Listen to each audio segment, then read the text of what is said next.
Hello, friends. It's William, lead interpreter for St. Charles County Parks out here at the beautiful Historic Daniel Boone Home. I have a question for you, and it might sound a bit odd. Have you ever had a conversation with a tree? A conversation where the tree let you know what it was interested in being after it was done being a tree?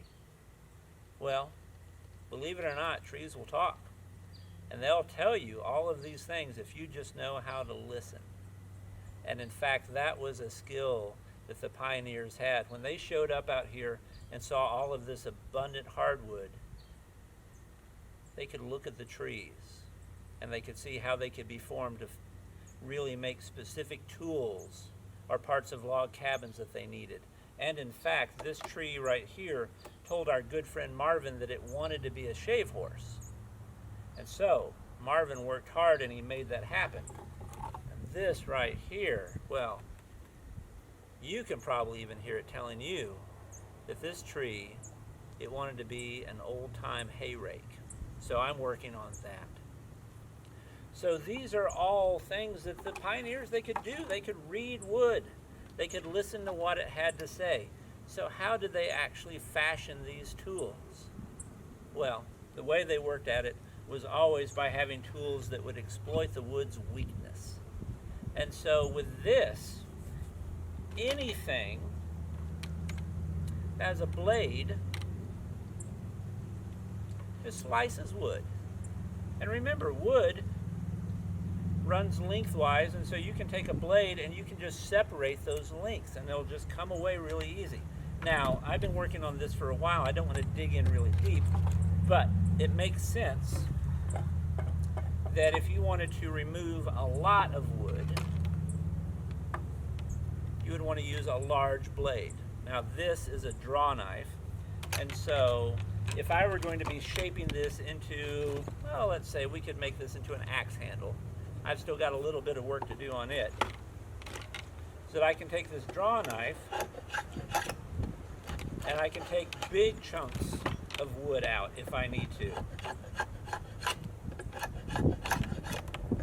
And that works out perfectly.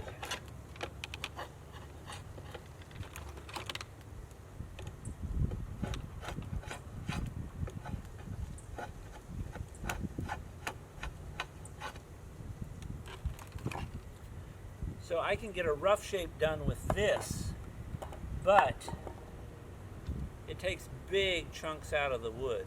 And so if I want it to be smooth as glass, then I'm going to need smaller tools.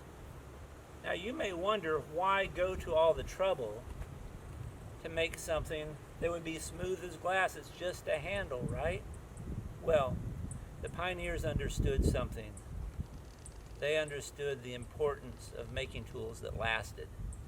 So for example, this hay rake, if this had been made 200 years ago, the craftsman who made it would have made it comfortable to where the hands could be on it for many hours at a time.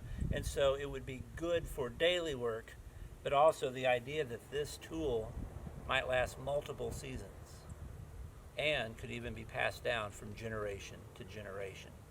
They were very careful in what they did because they wanted a tool to be as comfortable and as easy to work. So with this, I'm working some more down, and I'm going to use a smaller draw knife to go ahead and do a little more shaping. And it does really nice work. Oh, we've run into a knot. And of course, trees have knots in them. And so it brings us to our other type of tool. We have our blades that slice, but if we have a tool that has teeth, like a saw, or in this case, like a file or a rasp, they've got teeth as well. So if you remember that anything with a blade slices wood, and anything with teeth eats wood. We want that to happen because that knot, as soon as I put my blade across it, it just dulls the blade. So I take this with its teeth And I'm just going to work that knot down there.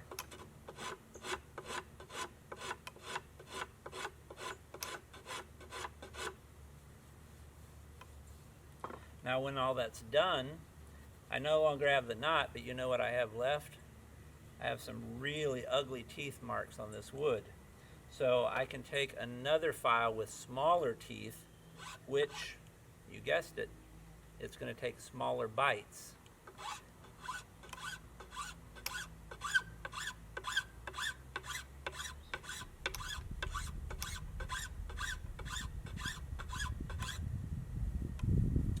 And it starts making those tool marks go away. Now you remember a moment ago I said we wanted this to be smooth as glass. So the last little tool that I use there is an even smaller file with even smaller teeth. So I go from the big draw knife to the small draw knife. If I have any knots, I go to the file with the big teeth and then the small teeth, and then I go back to where I work with the draw knife,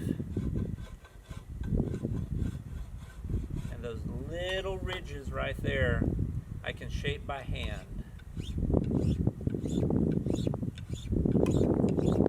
and get it as smooth as possible.